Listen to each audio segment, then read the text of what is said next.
This is going to be an introductory video to a somewhat detailed look at Grenier Games' Operation Weserubung, the invasion of Norway.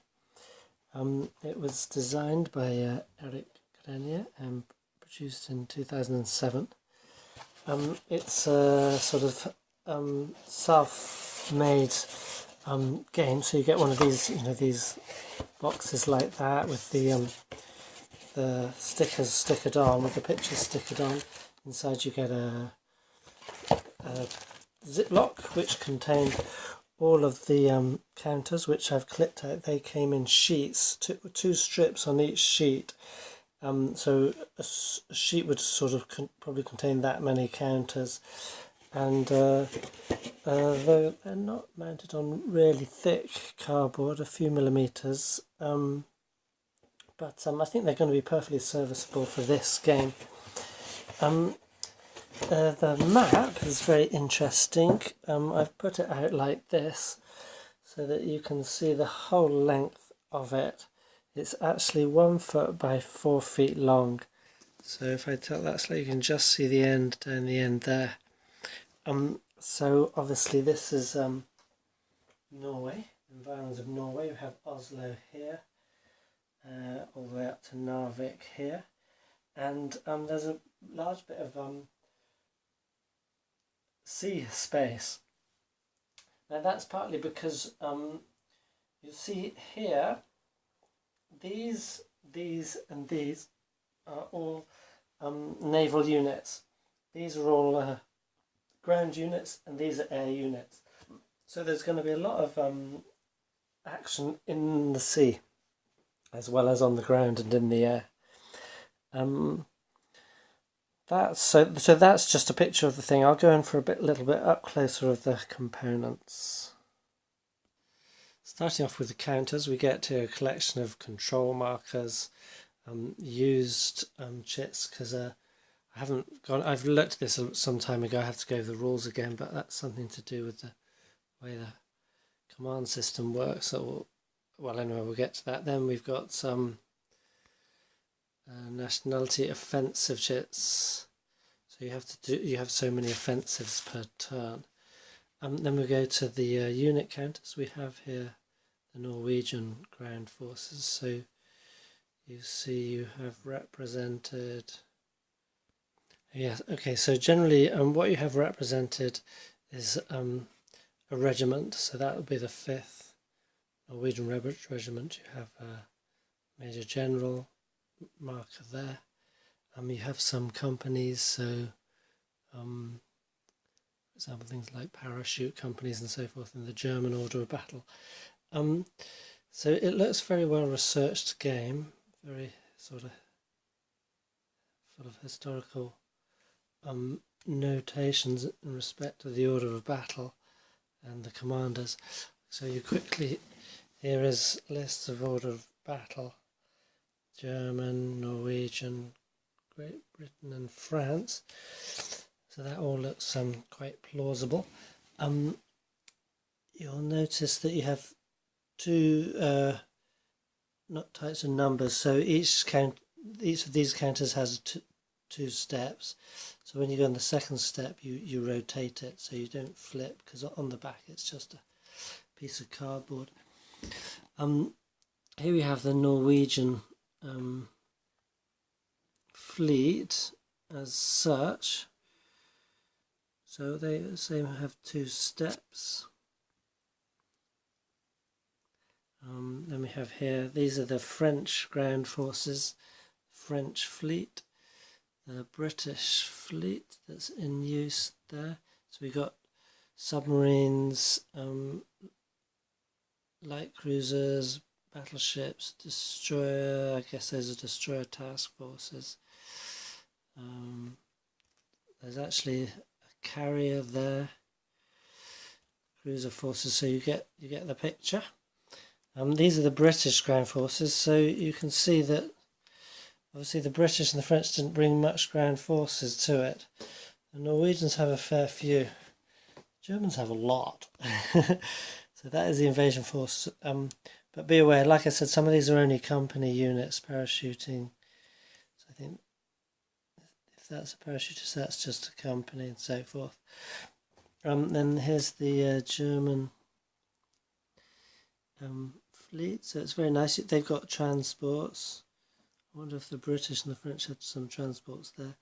But yeah, very nice single cruisers represented. Look at this. Nice now. And then we go to the air forces. So these are, I don't know what they represent, flights of some sort. Okay. And the Norwegians have, you notice they've got these nifty pictures.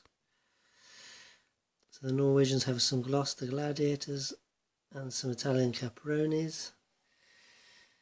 The Germans have got Messerschmitts, Bf 110s, Junkers, J52s, Heinkel bombers, etc. Nice silhouettes, and the British have very because this is an early war, isn't it? So early Second World War. So we got Fairey Swordfish, biplanes. We actually got some Hawker Hurricanes there, Wellingtons, and also our Sea Gloucesters. And there's some Gloucester Gladiators as well. So I guess those sea ones are going to be on the aircraft carrier. That's the counters for the game. You get a single player aid card, which lists what's on the counters. So we can see there you have attack strength, defense strength, and movement allowance. Fairly standard stuff. Got quick reference things: interception range, successful evasions, airborne offensives, small terrain notes. Then we have here construction, repair, or replenishment. So here's the units cost, and this is one that, which I think is going to make this game great, is you can be bringing on more units. So you might be fighting each other for construction, and it's I seem to remember it's quite nifty how that is handled. It's not a straightforward thing. It depends on how well you're doing or something like that. There's historical reinforcements listed there if you wish to go with those instead. And then here we see how the turn phases go. Offensive phase, so that's when you work out your offensives. Air phase, naval phase, combat phase, movement phase, placement phase, and end phase. Quick look at the map, close up. So here's Oslo. All looks quite plausibly geographically correct, but obviously the rivers are following the hex sides. So you've got rivers, lakes, and then you've got mountainous regions. And then these roads, that's the only terrain types. You have holding boxes. Britain, Denmark. Don't know what's going to be in Denmark. Force pool, placement box. Offensives tracks, track how many offensives you've got going. Date track, national morale usage. That's going to ring some interesting bells. A national morale track. So those are going to be important factors in the game. And just to note, see we've got Norway. It's quite bulky there, and it comes out very thin here. So it is a question. It's a very long map. They had to put all of Norway in probably, but how much of this is going to get used, we shall see. I thought here we'd take a look at the rules book itself. It's in this ring binder thing, what you call it, spiral binder something. Like I said, I haven't seen this for a while. So introduction, etc. Description of unit types. We've actually got cavalry, mountain infantry, parachute infantry, artillery, mountain artillery, air units, infantry.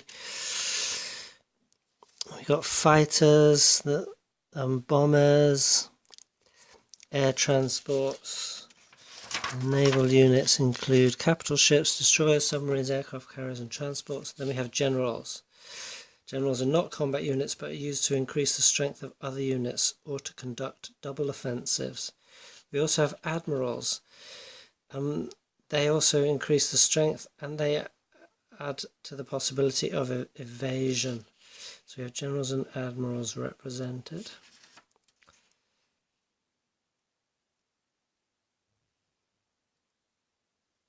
Okay, so one function, so general can add his strength, or he can conduct double offensives, or he can be used to conduct double offensives. Double offensives are offensives being conducted against two adjacent hexes. Okay. Then we have national morale. So this is going to be an interesting concept in the game. National morale determines each nation's purchasing power. National morale is used to construct replenishments and units from the force pool as well as to purchase offensives. So that's your buying points. The national morale is purchasing power and a purchase of offensives. Each city has a national morale value. When a city is captured, it is added to the total pool of the capturing player and it's subtracted from the losing player. Okay. So the offensives are purchased in the offensive phase. Let me see if I can get a bit closer because the light's not so good. Here is it. So each offensive requires one national morale point. So if 5 offensives, you spend 5 national morale points. Now we notice that the track goes up to 99. And the usage goes up to 99.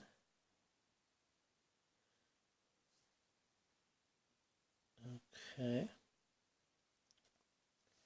Initiative is determined by the alliance, like Germany or the others, that has produced the most offensives. Then we go to the air phase. Oh no, the initiative holder has a choice of whether to conduct his action first or second. Ah, right, okay. In the naval, air, combat and movement phases. Okay, so then we go to the air phase, air combat, movement, air interception, air combat. Okay, so air combat includes things like bombers and fairies, swordfish, cannot attack enemy fighters, they can only defend themselves, so you've got details like that. Naval phase.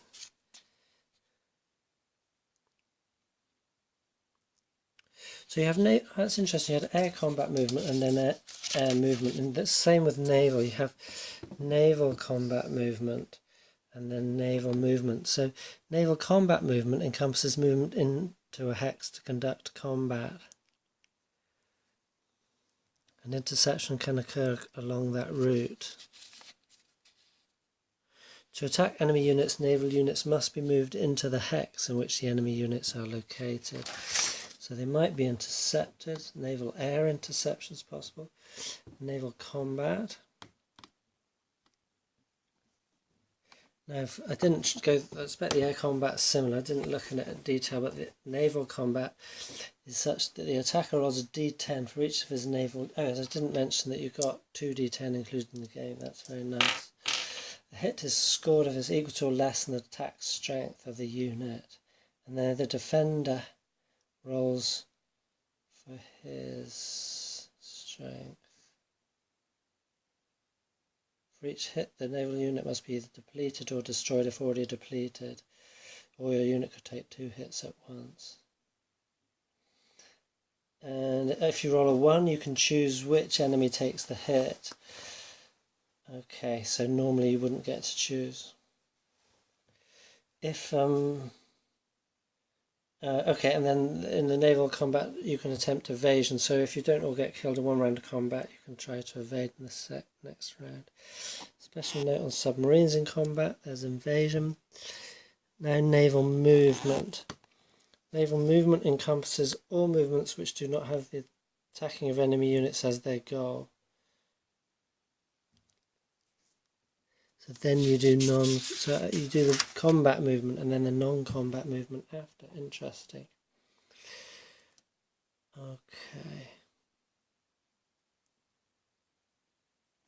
Okay, so over to the land. So just to note, supply units always considered to be in supply unless they are completely surrounded by enemy units. So you have to have a closed ring. So there's no zone of controls in that sense.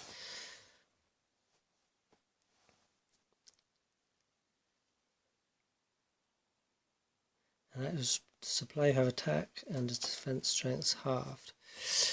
Now combat offensive. The combat offensive is the main type of offensive. You declare which stack you attack, which units will participate. They're moved in. You have air interceptions, air combat, etc. Defensive artillery supports declared, and then the land combat takes place. It's similar in procedure to naval and air combat, so you have that D10 roll equal each side. Use of air transports and parachutists, then you have land withdrawal, so similar to, I guess, from evasion, you can withdraw, so the attacker or the defender could withdraw from the battle. You have to keep defender has to keep a rear guard. Multinational offensives, so you can have offensive involving forces from French, the British, and the does that help any? I don't know. Okay, amphibious offensives, that's similar to combat offensives, but they involve the disembarkation of land units from naval transports onto enemy occupied hexes. Airborne offensives, and a double offensive. So a double offensive is one in which a general is participating